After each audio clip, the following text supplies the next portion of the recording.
محمد سے درود پاک اللہم صلی علی سیدنا و مولانا محمد النبی الامی الحبیب العادل القادر وعلى آلہ وصحبہ وسلم صلاۃ و سلام علیک سیدی یا رسول اللہ۔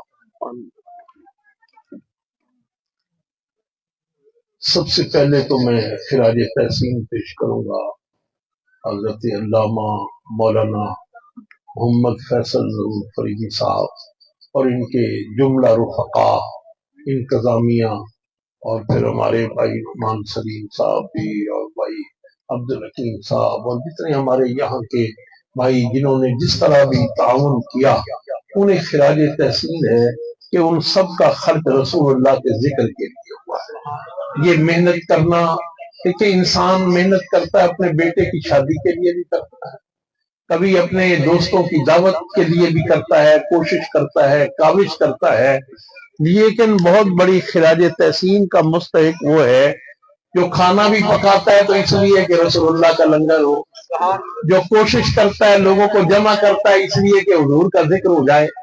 تو یاد رکھیں کچھ افراد ہوتے ہیں پہلے وہی پروگرام بناتے ہیں، وہ نہ بنائیں تو شاید یہ اجتماع بھی نہ ہو، اگر مولانا کوشش نہ کرتے تو شاید ہم بھی نہ آتے اور آپ بھی نہ بیٹھتے۔ تو یہ اسی طرح مسجد بنانے والے اگر انہوں نے مسجد نہ بنائی ہوتی تو آج یہاں نمازیں بھی نہ ہوتی آج یہاں۔ تو اس لیے جو لوگ یہ خیر کے کاموں کی ابتدا کرتے ہیں اللہ انہیں خیر کا حصہ ہمیشہ عطا فرماتا رہتا ہے۔ وہ دنیا سے چلے جاتے ہیں، لوگ نمازیں پڑھیں گے، یہ ذکر کی محفل ہمیشہ رہے گی۔ حضور کا ذکر وہ ہے، دنیا ہم کل نہیں ہوں گے، ذکر مصطفیٰ ہوگا۔ ہاں علامہ کافی نے کہا تھا نا کہ ہم تو نہیں ہوں گے لیکن حضور کے سخن مصطفیٰ کی محفل، ذکر مصطفیٰ کی محفل ہمیشہ رہے گی۔ حضور کا ذکر وہ ہے، اسے فنا نہیں ہے، اس لیے کہ اللہ اپنے محبوب پر رحمتیں بھیجتا ہے، رب اپنے حبیب کا ذکر فرماتا ہے، اللہ کو بھی فنا نہیں ہے اور حضور کے ذکر کو بھی فنا نہیں ہے۔ ہر چیز فانی ہے، ختم ہو جائے گی ایک دن، کوئی نہیں ہوگا، صرف اللہ کی ذات ہوگی، لیکن وہ محبوب پر رحمت کرنے والا ہے، محبوب کا ذکر پھر بھی ہوگا۔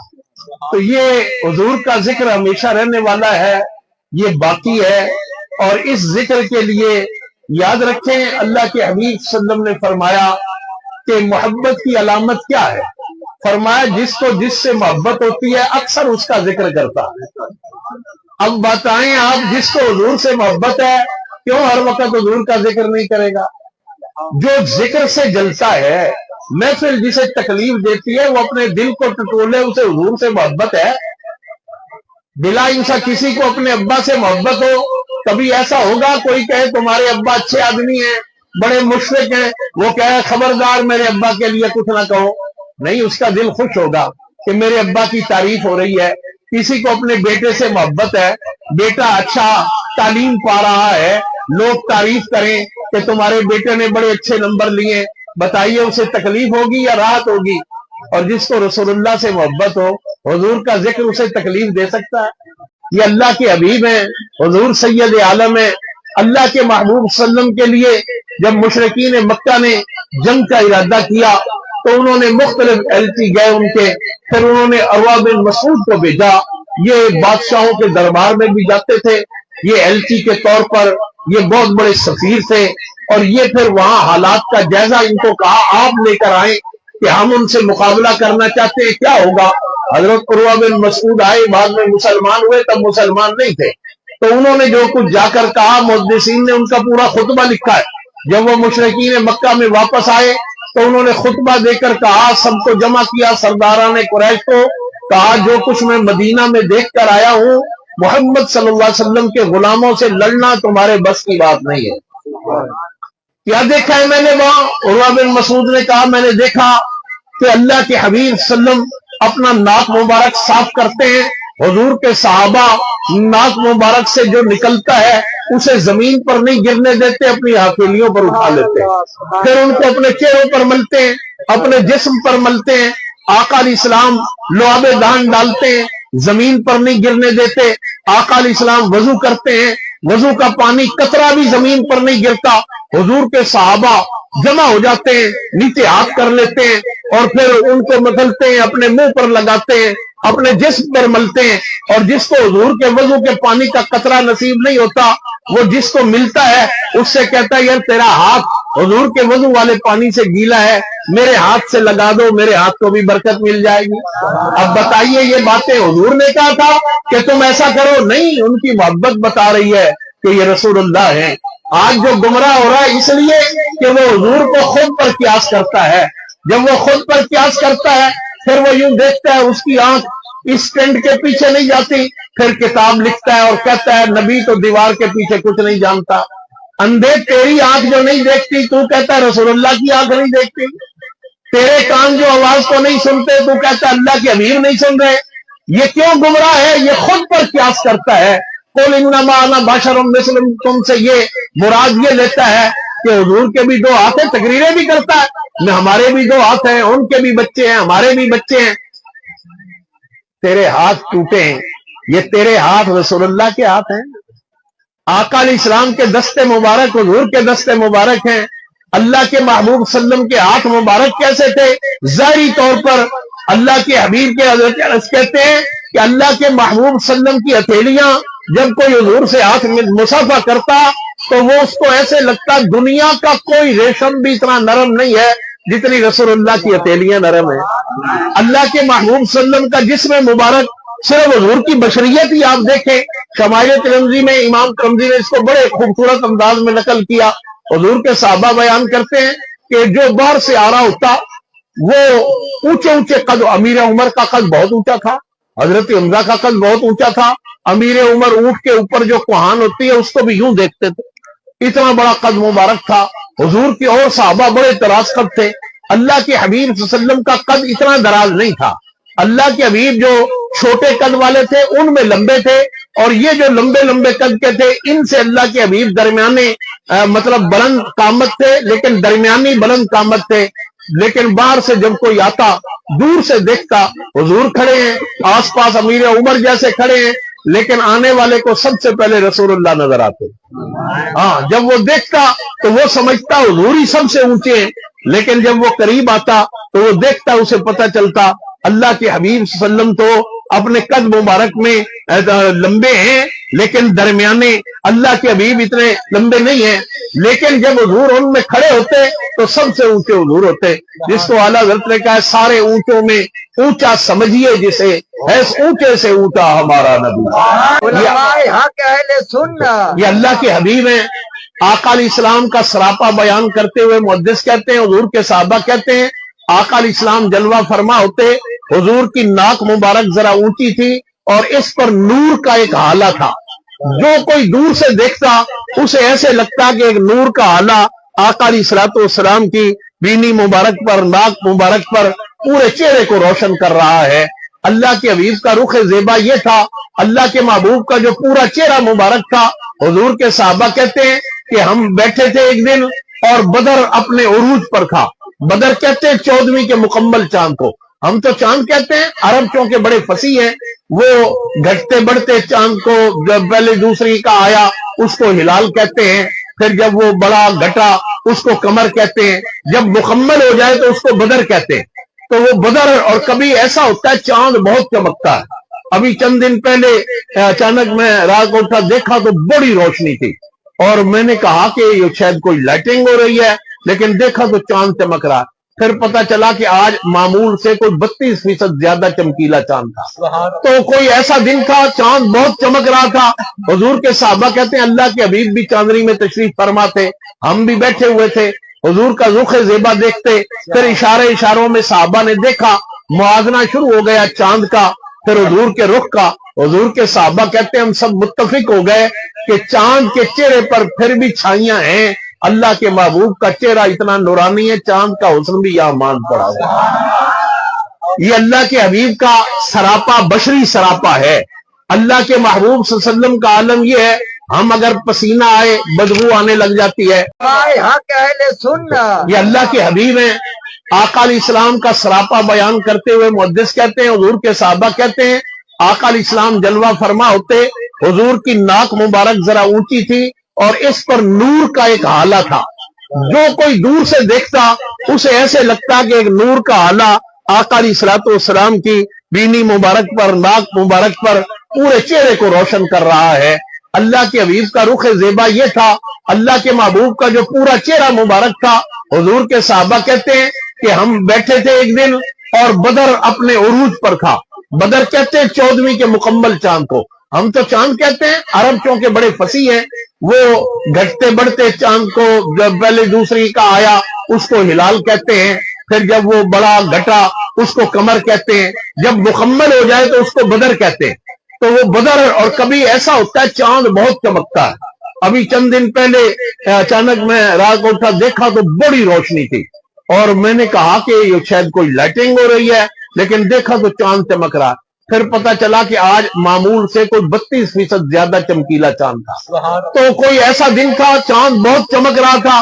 حضور کے صحابہ کہتے ہیں اللہ کے حبیب بھی چاندنی میں تشریف فرما تھے، ہم بھی بیٹھے ہوئے تھے، حضور کا رخ زیبا دیکھتے، پھر اشاروں میں صحابہ نے دیکھا، موازنہ شروع ہو گیا چاند کا، پھر حضور کے رخ کا۔ حضور کے صحابہ کہتے ہیں ہم سب متفق ہو گئے کہ چاند کے چہرے پر پھر بھی چھائیاں ہیں، اللہ کے محبوب کا چہرہ اتنا نورانی ہے، چاند کا حسن بھی یہاں مان پڑا ہے۔ اور اللہ کے محبوب کے پسینے مبارک کا عالم یہ ہے، حضور کے ایک صحابی حاضر ہوتے ہیں، اے اللہ کے حبیب کچھ عطر عطا ہو۔ آقا علیہ السلام کو کثرت سے پسینہ آتا تھا، جو اللہ کے حبیب سے اپنے کندھا مبارک سے نچوڑا، چند قطرے ان کی شیشی میں ڈال کر دے دیے۔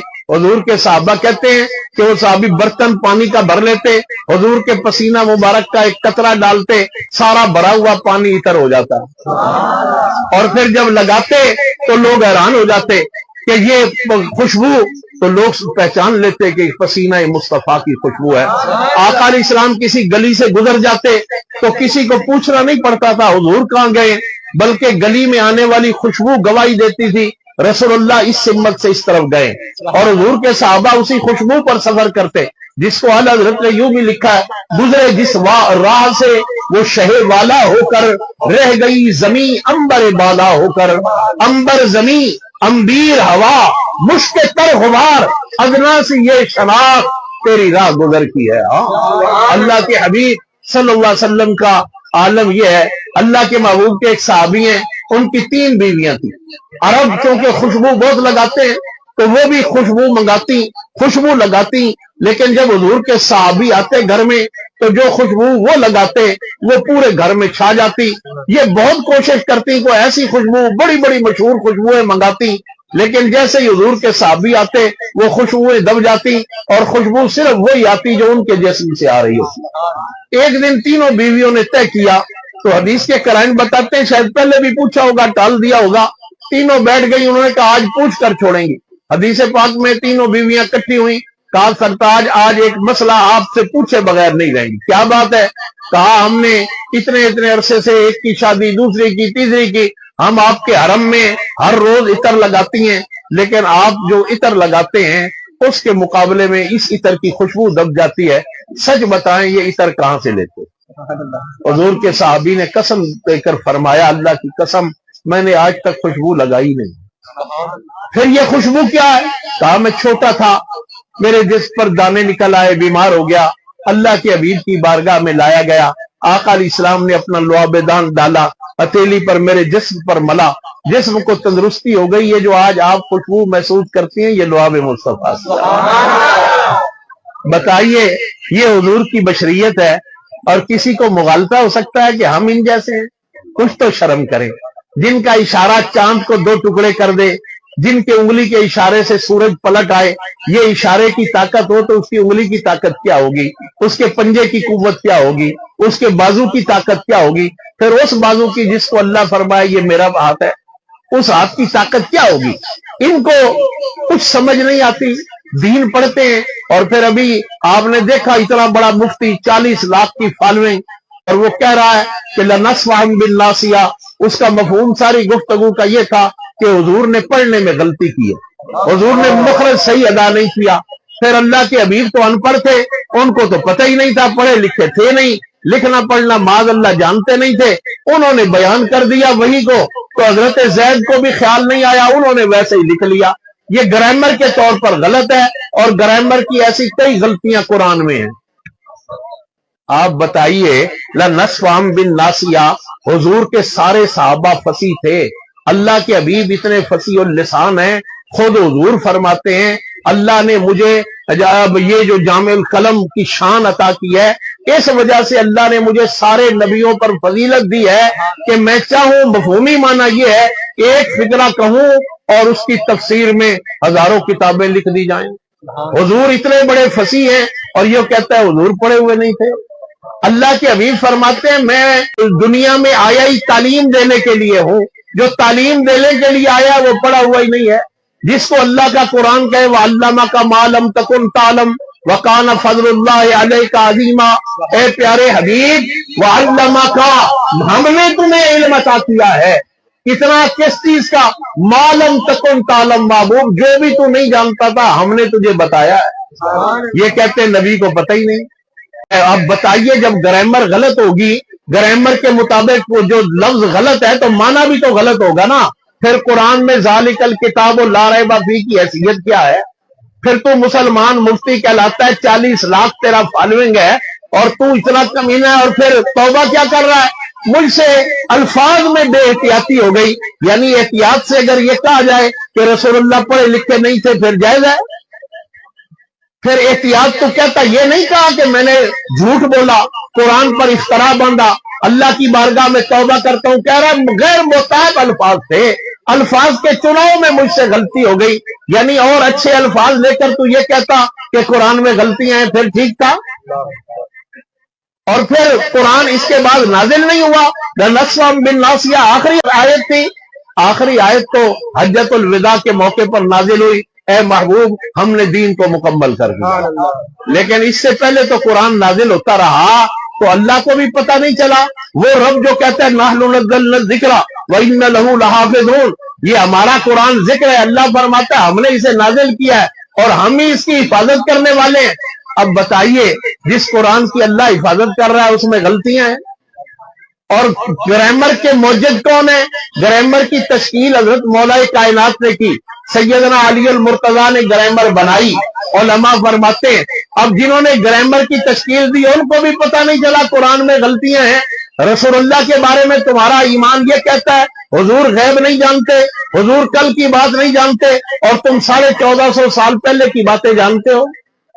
اتنے بڑے علم کا دعویٰ ہے، یہ کہنا کہ حضور کو علم نہیں تھا یہ بھی تو علم کا دعویٰ ہے نا۔ حضور کے صحابہ نے تو نہیں کہا، حضور کے صحابہ تو جب حضور پوچھتے کہ اس کا کیا مطلب ہے وہ کہتے اللہ و رسول عالم، یا اللہ جانتا ہے یا اللہ کے رسول جانتے ہیں۔ کسی ایک صحابی نے کبھی نہیں کہا کہ رسول اللہ تو پڑھے ہوئے ہی نہیں ہے۔ صحابہ تو یہ کہتے ہیں اللہ کے حبیب یا آپ جانتے ہیں یا اللہ جانتا ہے۔ اور پھر قرآن کے بارے میں آج تک الف لام میم کیا معنی ہے وہ کہتے ہیں اللہ جانتا ہے یا اللہ کا رسول جانتا ہے۔ قاف ہا یا عین صاد کیا معنی ہے؟ کہتے ہیں اللہ جانتا ہے یا اللہ کا رسول جانتا ہے۔ تو کہتا ہے کہ رسول اللہ نہیں جانتے تھے، پھر بتانا الف لام میم کا معنی کیا ہے، قاف ہا یا عین صاد کا کیا معنی ہے، بتا، تیرے علم کا پتہ چل جائے۔ اللہ کے محبوب کی بارگاہ میں جبریل آتے ہیں، عرض کرتے ہیں قاف، فرمایا میں نے جان لیا، ہا فرمایا میں نے جان لیا، یا فرمایا میں نے جان لیا، عین فرمایا میں نے جان لیا، صاد فرمایا میں نے جان لیا۔ حدیث پاک میں جبریل امی عرض کرتے اللہ کے حبیب مجھے تو پتہ نہیں چلا، فرمایا جبریل میرے اور اللہ کے درمیان راز ہے، بھیجنے والا جانتا ہے یا میں مصطفیٰ جانتا ہوں۔ ہاں، اور یہ بھی یاد رکھیں علماء کہتے ہیں حروف مقطعات وہ ہیں لوح محفوظ بھی نہیں جانتی اس کے معنی کیا ہے، یا اللہ جانتا ہے یا اللہ کے، کیوں؟ لوح محفوظ پر بھی تمام متفق ہے قرآن اسی طرح لکھا ہوا ہے، الف لام میم ذالک الکتاب لا ریب فیہ، وہاں بھی الف لام میم کے معنی نہیں ہے، یہ وہ الفاظ ہیں جن کے معنی یا اللہ جانتا ہے یا اللہ کے رسول جانتے ہیں۔ اب بتاؤ پھر تیرے علم کی کیا حیثیت ہے؟ کتنا بڑا کمینہ ہے۔ یہ نہیں کہا کہ مجھے سمجھ نہیں آئی، میں سمجھ نہیں سکا، تو کہے کہ میری گرامر یہاں فیل ہو گئی، سچ وہی ہے جو قرآن نے کہا ہے۔ تو کہتا ہے میرا علم جو ہے وہ بڑا ہے، اللہ کا قرآن جو ہے وہ غلط ہے، اس میں غلطیاں ہیں، اور ایسی کئی غلطیاں۔ یاد رکھیں یہ ساری گمراہی کیوں پھیلی ہے؟ حضور کو خود پر قیاس کرنے سے۔ جب یہ جانتا کہ یہ اللہ کے حبیب ہیں، ان جیسا کوئی بھی نہیں ہے، پھر یہ غلطی کرتا؟ کہتا جو حضور نے فرمایا سچ وہی ہے، انہ لقول رسول کریم،